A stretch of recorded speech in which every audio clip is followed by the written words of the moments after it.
Next section in the book, we're reading chapters 31 through 42. Um, in this video, I will read 31 through 36. Chapter 31 begins on page 107, December 19th. Scooter is in the hospital. Chapter 32, December 23rd. It happened last Saturday. When I woke up that morning, I heard a hammer going. It was outside, but it sounded pretty close. So I leaned over to my window, pushed the curtain aside, and I looked out. Scooter was in the cherry tree, hammering nails into boards. I figured he was making the observation post Abby had been pestering me about. I lay back down. I went to sleep. When I opened my eyes again, I had this funny feeling, like I didn't just wake up regular, but something had me wake up. I looked at my door. It was shut. Nobody in my room. Everything was quiet. Quiet. No hammering. I jumped to the window. He was sitting on the ground, his back up against the tree trunk, and the first thing I felt was, great, he's okay. But the questions blew the relief away. Why was he sitting there? Why did he leave that board dangling from one nail above his head? Why was the hammer 5 feet away in the grass? Why wasn't he moving? Downstairs, Abby screamed. I heard the back door open, saw her race across the brown grass, stood there at my window as she raced back to the house. As the ambulance came, and the men in white pants and the stretcher with gray straps and the flashing red lights and the siren that sounded like a kazoo going farther and farther away. It was a stroke. That's what they told my parents. My sister and I aren't allowed to see him. A stroke is when an artery in the brain breaks and blood pours out, my dad says. They don't know how long he's going to be in the hospital. They don't know how messed up he'll be. They don't even know if he's going to live. They don't know anything. Like every year, the Christmas tree stands in a corner of the living room. Like every year, all it has on it are white lights and teddy bears. You believe it? When you have a home of your own, you can decorate your tree any way you want. My mother says every year. I got news for her. I'm going to be out of here a lot quicker than she thinks. 1 minute after I graduate from high school, I'll be in my own apartment, me and Mike. And the lights on our tree will be all different colors, and there'll be all kinds of balls and tons of tinsel. You'll think the tree was silver. And on top of the tinsel, popcorn, strings of it, ropes of it, wrapping around the tree like a mummy. There's lights strung across the street downtown, and Santa Claus is hanging from the lamppost. At the mall, they keep playing the same songs over and over. If I hear chestnuts roasting on an open fire one more time, I'm going to do a Christmas barf. The stores in the mall have fake snow in the window corners, like I'm supposed to believe it snowed through the roof, right? The Webbs came over one night, all three of them, with food. Like, we can't feed ourselves? My mother invited them in and told them to sit down. She acted like the food was a big deal. She gave them cookies, Christmas cookies that Scooter had made, including chocolate macaroons that he made just for me. For once, the happy little surprise was not his usual cheery, perky self. He sat on the sofa between his grandparent-looking parents. I didn't talk to him except to grunt at some of his dumb questions. Mostly I glared while he ate my chocolate macaroons, and I entertained myself by trying to picture what he might get for Christmas. Maybe a nice shirt from Second Time Around with only 2 holes in it, and a nice string bean from Aunt Mabel, and an oat burger from Uncle Harvey, and a nice ban all malls and wars decal to paste across his forehead. I didn't touch a crumb of food they brought over. Christmas is the day after tomorrow. I woke up thinking, he didn't buy him a present yet. That means you don't expect him to live. Then that same thought rolled over and showed me what was beneath it. Every minute that you don't get him a present, he's 1 minute closer to dying. You're killing him. I threw on my clothes, no socks, no underwear, no jacket, and nothing flat was out the door. I hopped on my bike and tore up the street. I pedaled for blocks. I burst into the first store-looking place I came to. There was a lady behind a computer. It didn't look like a store on the inside. I gasped. You have presents? Christmas presents? She looked at me funny. I don't think so. This is a law office. 2 seconds later, I was in the next place. This one was a store. I didn't have time to shop around. It doesn't matter what you just buy. Buy now. I grabbed the nearest thing off the counter. It was a pair of bright red high heeled shoes with glitter all over and a red bow in front. How much? I said. The lady behind the counter just stared. I shoved the shoes in her face and yelled, How much? She blinked. $6. I pulled out my 10 and slammed it down. She took it. She pressed buttons on an old wooden cash register. The register pinged, and a sign saying $10 shot up. I took my first breath of the morning. I took the bag from the lady. I closed my eyes, and I swear I saw or felt right at that moment something dark and ugly and bottomless back away from a certain hospital door in Springfield. When nobody is in the house, I go to his room sometimes and sit on the bed. Chapter 33. They moved him to a regular hospital room. Some doctor said he's going to be okay. The more I hear, the more it sounds like okay means not dead. My mom says he has to learn to walk again. She says he doesn't talk too good and he doesn't remember stuff. I stopped asking her what else is wrong. I don't want to know. Christmas stunk. We did all the usual things, but it was like, I don't know, pizza without pepperoni.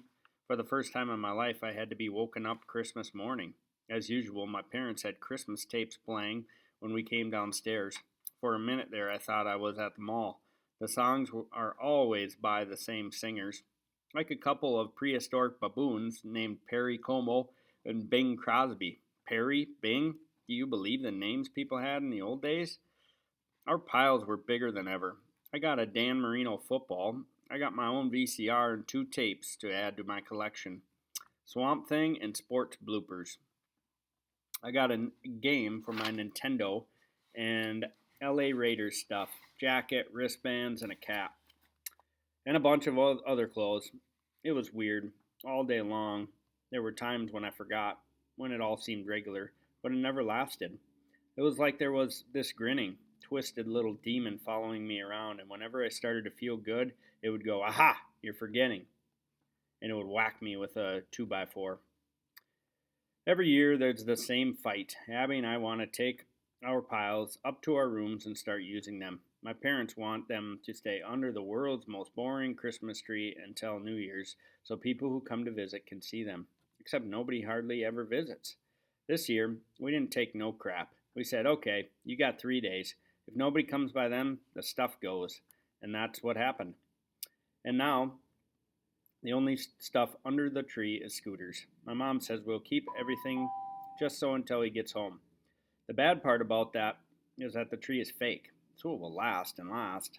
Come on, Scooter. After the red shoes, I did get him a real present. A book about ships of the U.S. Navy. I'm not sure what to do with the shoes. I wrapped them up. Then I was going to throw them away, but then I thought, wait, maybe they're a good luck charm. Who knows? What bad could happen if you dump them? So they're under my bed. Mike came over today, January 1st. Mike came over today. The rest of the family went off to visit Uncle Herm. So we had the place to ourselves. When we weren't in the kitchen, we were in my room watching the parades and bowl games and tapes and checking out each other's Christmas stuff. Mike got a Jetwater Uzi and a Walkman, which I didn't get. He got a TV, but my old one is bigger, 21 inches to 18 inches for him. Plus, he doesn't have an auto sleep off or wake up on his remote like I do. He got 3 tapes to my 2, but my 2 cost more than his 3. I whipped out my Raiders jacket. Check this, baby. I put it on, along with the Raiders wristbands and Raiders cap. He flapped his hand. That ain't nothing. That's a rag. My Dallas Cowboys jacket I got last year is still better than that thing. He was sneering, but he couldn't take his eyes off my jacket. If I wanted to, he would have traded his Cowboys for my Raiders and given me free use of the Uzi for a week besides. But then his sneer turned to a smirk, an evil grin, and I knew what was coming. He hadn't said anything about his sneakers the whole time, and neither did I. I pretended I didn't notice them, but he had been waiting, saving them for last. He was sitting on my desk chair and put both feet up on the desk. Okay, he said, grinning, check these. They were the most beautiful sneakers I had ever seen. Every time I went to the mall lately, I would stop at Foot Locker and stare at them. I put them on my Christmas list, but my father said no way was he going to spend more on a pair of sneakers than on a week's worth of groceries. Besides, he said, the pair I have are perfectly good. On the last night that I talked to Scooter and before the morning in the cherry tree, I asked him to try to change my father's mind. He said he would try, but I guess he never got the chance. About the last thing I remember him saying was, don't worry so much about it. It's not the sneakers that count, it's the feet. I sneered at Mike. I've seen better. He grinned. He held them bottoms out to me. Check the soles, baby. They were so gorgeous, I felt woozy. 3 colors, I could see myself jumping over the backboards, defenders sobbing like babies, spectators gasping at moves no human had ever made before. He struck one in front of my face. I could smell the white skin, smooth leather. I smacked the foot away. It ain't the sneakers, I said, it's the feet. He looked at me like I was crazy. Then he laughed. He knew I didn't believe it. While we were watching one of the tapes Mike had brought over, he got hungry again and went to the kitchen. When he came back, he had a jelly donut in his hand and a sailor hat on his head. He had the sides pulled down like a white bowl. Where'd you get it? I said. Kitchen. The hat? Room down the hall. What were you doing in there? His tongue drilled into the donut and came out with a clump of jelly. He shrugged, looking around. Ain't that the old dude's room? Your grandfather? Take it off, I said. Scooter never wears the hat. It sits on his bedpost. He said me and Abby could wear it if we ever wanted to. Mike wasn't moving, except his tongue drilling for jelly. I jumped up and ripped the hat from his head. Hey, he squawked. What you doing? I thought you said he was in the hospital. He don't need it. He's old. I screamed, he's not old, and charged down the hall. I folded the brim back up like it was supposed to be. I stuck it back on the bedpost. My hands were shaking. My throat felt funny, my eyes too. I went into the bedroom, shut the door, and sat on the edge of the tub. The doorbell rang. I went downstairs. I could hear that in my room. Mike had switched to sports bloopers, and I did what I usually do when somebody comes to the door. I peeked from the edge of the bay window. It was Webb. He kept pushing the bell button and staring at the door like a dope. He had a package in his hand, sort of square, wrapped in brown paper and string. It took him forever to give up. I could see him open the storm door and stoop. When he walked away, he didn't have the package anymore. I gave him a minute to get down the street, then opened the door. I brought the package inside. I could see now that the paper was cut from a supermarket bag. An envelope was taped to the top. Inside was a note. The klutzy handwriting was Webb's. Dear Mr. Scooter, my parents and I are very sorry to hear about your illness. We hope you get well very soon. In order to help you, I am sending you this jar of mud from the Missouri River. It was given to me by my great-grandfather, Henry Wilhide Webb III, who dived to the bottom of the river to get it 71 years ago. There is a legend about Missouri River mud where we used to live. I have told it to your grandson, John. I am sure he will be pleased to tell you. Your friend, Penn W. Webb. P.S. As you can see, the mud is dry. Just add water. Mike was howling at sports bloopers. I stuck the note back in the envelope. I stood at the window looking out. I don't know how much later, something hit me on the head. It was Mike bonking me with my new football. Man, that's the funniest thing I ever saw. Can I take it for a couple days? Go ahead, I said. I turned back to the window. Who was at the door? Nobody. What's that? What? In your hand? Nothing. Well, he said, time to eat. You got any frozen pizzas? Yeah. So let's make one. Go ahead, I said. I ain't hungry. Chapter 35, January 9th. Back to school was a little like the first day after summer vacation. Everybody showing off their new stuff. Mike drew a crowd with his sneakers. Mike said he was a new Webb caper. Something to do with tricking him into eating meat. I told him I wasn't interested. The second day back, I came around a corner and bumped into Forbes. I don't even look at her anymore, so I just kept walking. Behind me, I heard her say, "Sorry to hear about your grandfather. We were allowed to see him yesterday. He's not at the hospital anymore. He's at a rehab place. They're supposed to teach him how to walk and feed himself and get dressed and all. He was supposed to be in room 23. My parents pushed me and Abby ahead into the room. There were two beds. Somebody was in the one by the window. The other was empty. I whispered to my mother, "He's not here." "Sure he is," she whispered. "There." She was nodding toward the man in the bed by the window. Abby was already running over, but I still couldn't believe it. "That's him?" She squeezed my shoulder. We went over. Abby was on the bed, jabbering away. He was propped up on the pillow. His face, everything was different. He was bony, like he was starving. His mouth was sort of crooked, like he was smirking, only I knew he wasn't. His right arm was on his lap. I thought something was weird, and then I realized what it was: the hand. It was resting palm up, the fingers half curled. It looked dead. He kept staring at Abby while she jabbered on. He didn't blink. He didn't seem to notice the rest of us. My mother leaned down and kissed him. "Hi, Daddy." His unblinking eyes rolled up to her. "Your favorite grandson is here, too." She stepped aside, and he was looking at me, or he was looking at the spot where I happened to be. "Hi, Scooter," I said. I started to shake hands, then remembered the flopping arm and pulled back, his mouth open like he was going to talk. But that came out was a drop of drool. My mother wiped it away. Abby started yapping again, but he kept his eyes on me. For a second, I thought I saw him in there, the old Scooter trying to get out. Suddenly, Abby shut up and looked down and smiled. His good hand was clamped tight around her wrist. In the car, going home, Abby said, "Will Scooter be better by February 1st? "That's your birthday," said my mother. "I know, will he?" "Not all better. It takes a long time to recover from a stroke." "How about baking? Will he at least be able to do that?" "I don't think so. I don't think he's going to be working in the kitchen for quite a while." "Why? Are you afraid I'll fire Miss Linfont and start cooking myself?"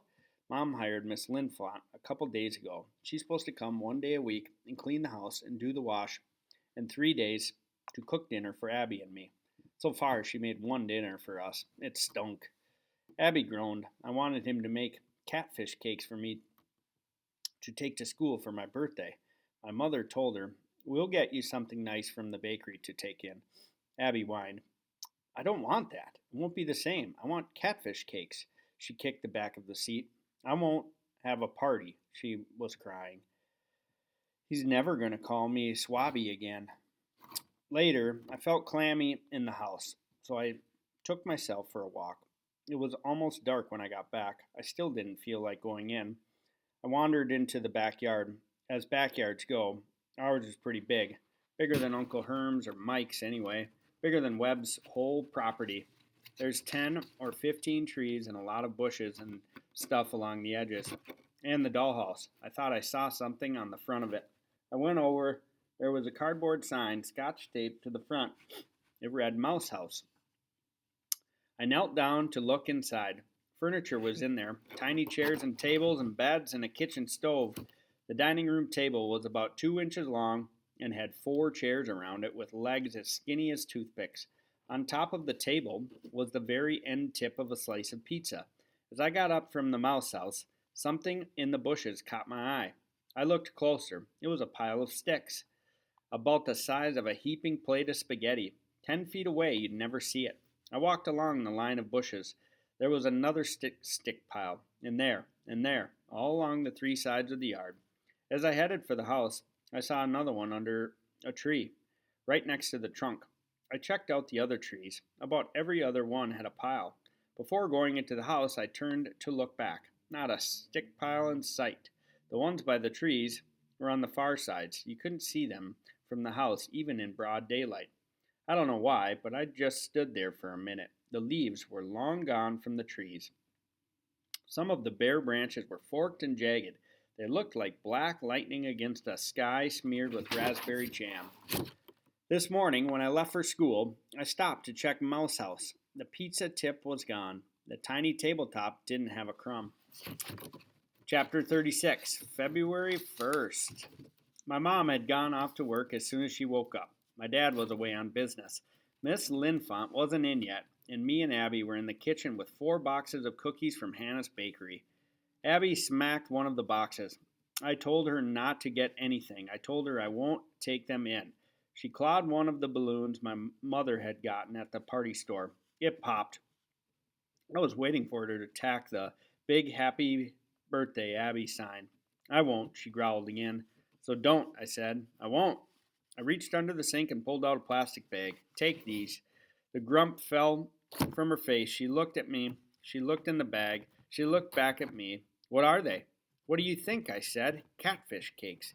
Her eyes bulged. Scooter made them? She looked so happy. I almost lied. No, I said. I did. She looked at me like, what's this alien life form doing in my house? She looked into the bag again. She pulled one out. Her whole face squished in on her nose. These aren't catfish cakes. They look like baby doodles. Catfish cakes are mostly just regular brownies. What Scooter would do then was make catfish faces by squeezing a string of white icing onto each one. I had made them in Mike's microwave the day before. Maybe I'm not the world's greatest artist, but they look like catfish faces to me, I said. I had thought she would be glad. Instead, she slammed the brownies down, blubbered, well, they're not, and stomped out of the house. Mike took his football laundry bag to school today. I got news for you, I told him. The season ended 3 months ago. He grinned. I got news for you. He pulled me over to the lockers. He opened up the bag a little, and I looked in. It was the Jetwater Uzi. You're going to get suspended, I said. He closed the bag. He stared at me. You're really acting weird. I felt my neck getting warm. What do you mean by that? I don't know. You're just acting different. Like when I said, let's trick Webb, you told me you weren't interested. And like this, he swung the bag in my face. You never would have said. He made his voice prissy. You're going to get suspended. I pushed the bag into his face. I didn't say it like that. He backed off. You said it. It's like you don't want to do nothing no more. You're a dud, man. I grabbed a fistful of his shirt, pushed it up to his chin, forced his head back. Am I a dud now? We had never fought each other for real, but we both knew who would win if we did. He looked down his nose, his face practically tilted to the ceiling. He croaked, You ain't a dud. He gulped. Let me go, man.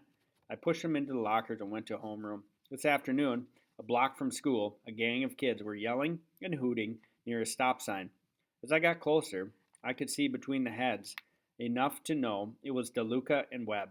I could hear the splatter of the Uzi. I kept walking. I knew what was happening. Mike was firing away, sogging Webb from head to toe, and Webb was standing there taking it. Like the day he refused to have a water gun fight with me. I could tell when Mike was missing high, the shots would ping off the stop sign.